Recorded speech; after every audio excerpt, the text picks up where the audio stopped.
Bonjour, bonne année 2026.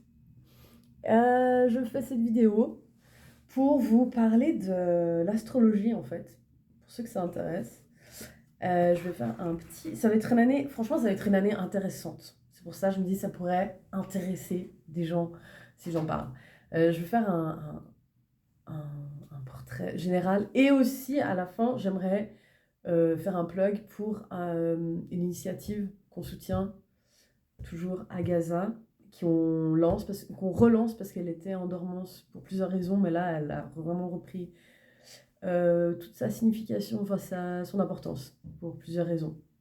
Du coup, astrologie, wesh, wesh, astrologie 2026. Astrologie 2026, ça va être vraiment, vraiment, ça va être une année feu, voilà. Feu, air. Genre, l'air, elle va être juste là pour nourrir le feu. Ça va s'installer vraiment assez vite quand même parce que il y a déjà des planètes.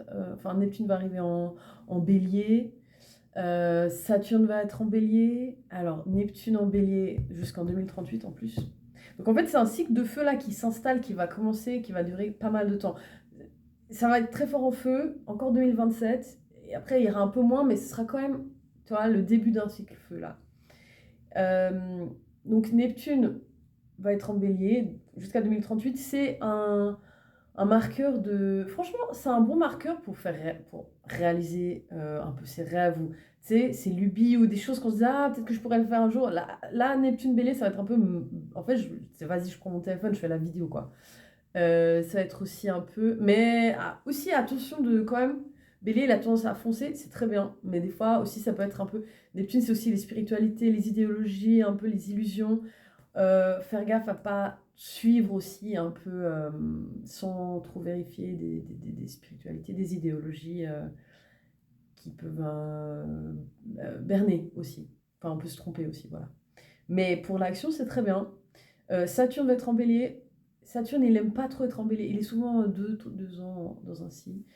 Il aime pas trop parce que voilà, c'est pas sa maison, c'est vraiment sa maison au détriment, mais parce qu'il aime bien le cadre et Bélier, c'est plutôt le truc qui va vite, le cadre vient après en fait. Il lance le truc, la gestation, la création, et le cadre vient après.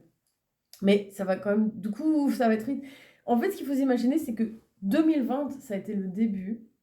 C'était dit, c'était annoncé, franchement, avant le Covid, tous les astrologues étaient en mode 2020, va se passer un truc de ouf et tout. C'était vraiment le début en mode, moi je vois ça comme une mare avec quelqu'un qui vient avec une grosse pelle et paf, qui lance qui commence à creuser dans la vase et tout commence à tourbillonner. Et toutes ces dernières années là, ces 3 dernières années, surtout je dirais, c'est un peu tous ces éléments qui étaient au fond de la vase bien tranquillou là, et qui ont commencé à se lever de plus en plus en plus, avec des aspects bah, justement assez sales en fait, des choses qui se révèlent et là le feu il est là, c'est en mode tous ces éléments commence à s'entrechoquer, il faut s'imaginer ça un peu, tous ces éléments qui sont en perturbation, commencent à s'entrechoquer, il y a de la friction, et qu'est-ce qui va rester après? Qu'est-ce qui va être purifié? Qu'est-ce qui va durer? Qu'est-ce qui va changer? Qu'est-ce qui va se transformer, hein, que ce soit en cendre ou quoi? Et du coup, ça va se montrer dans des clashs, dans des gros changements sociaux. Euh, Ça peut aussi se montrer par des prolongations de conflits, malheureusement. Mais pas forcément, ça peut être aussi des, ça, c'est à nous de voir, hein. Enfin bref, pas que, mais beaucoup de soulèvements. Là, on a vu aussi avec les agriculteurs. Important à dire, hein, le domaine de l'agriculture, c'est dans les pays occidentaux, un des domaines où il y a le plus de suicides. Parce que c'est un des domaines où... Enfin, je voulais le dire quand même, parce que je fais des études en agronomie, là aussi, en passant.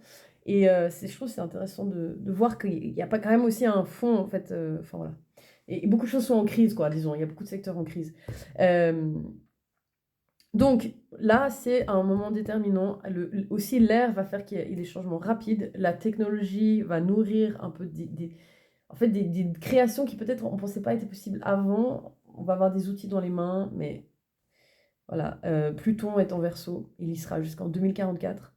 Pluton en Verseau, c'est toujours celui qui amène des gros changements de fond, mais genre qui explosent. Enfin, Pluton, c'est la fermentation qui pète le bocal, en fait. Et à la fin, peut-être au début, tu avais mis quelque chose dans ce bocal et à la fin, c'est autre chose qui en sort. Enfin, tu vois, c'est vraiment un truc. Et ça casse. L'ancien doit disparaître pour que le nouveau naisse, en fait. Ça peut se faire dans la douleur souvent, mais c'est comme.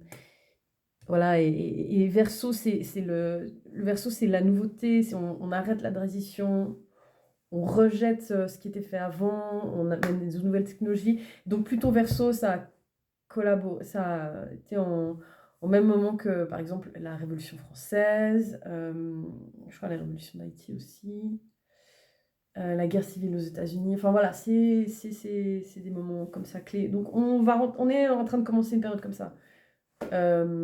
Jupiter va rentrer en Lion. Jupiter, il va rester aussi un moment en Lion. Jupiter est en Lion, ça va mettre encore plus de regard sur cet élément de.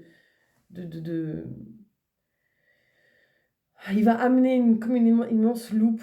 Il m'a amené ça sur la scène aussi, en fait. Donc, au niveau politique aussi, ça va beaucoup changer. Les personnes qu'on voit sur la scène, il va y avoir des gros changements, des gros changements.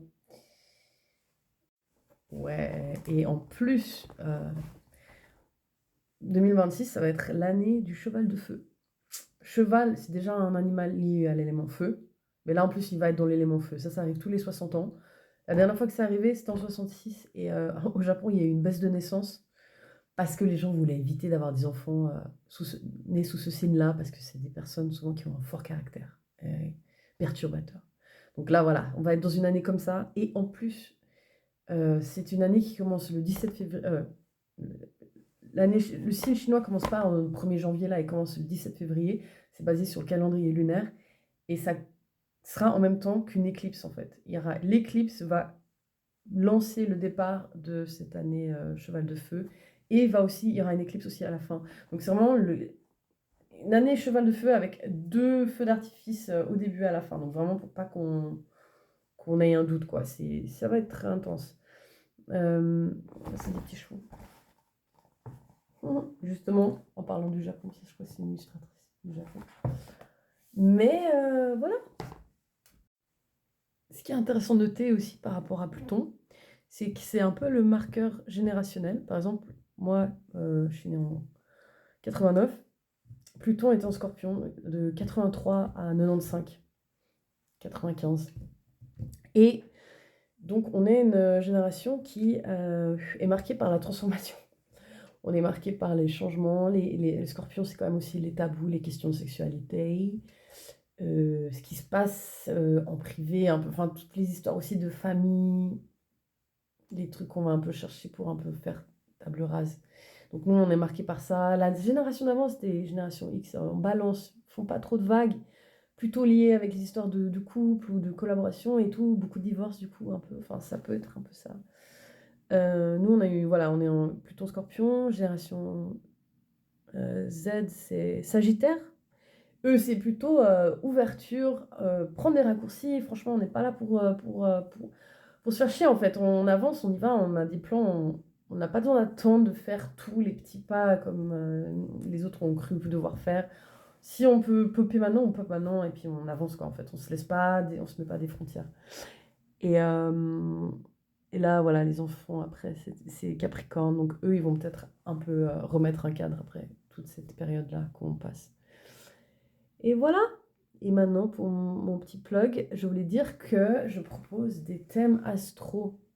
Et tous les fonds récoltés à travers ces thèmes astro, je fais aussi avec les transits du moment, si vous le souhaitez. Je fais aussi de la synastrie.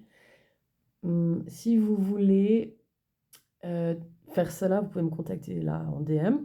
Et tous les fonds seront reversés à cette initiative qui s'appelle A Touch of Hope, un toucher d'espoir, pour fournir des habits chauds dans un quartier nord de la bande de Gaza, parce que c'est l'hiver, il y a des inondations, les gens vivent dans des tentes, il y a un blocus sur le matériel qui est tout à fait illégal, parce qu'en fait, ça faisait partie des directives de cessez-le-feu, de laisser rentrer des mobil-homes, des caravanes qui attendent à la frontière.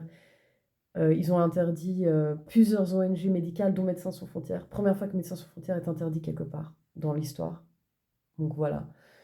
Donc je vais mettre aussi un lien. Si vous voulez juste donner son thème astral aussi, c'est tout à fait possible. Franchement, avec plaisir. Et je vais sûrement faire un site internet si vous êtes intéressé aussi par les massages.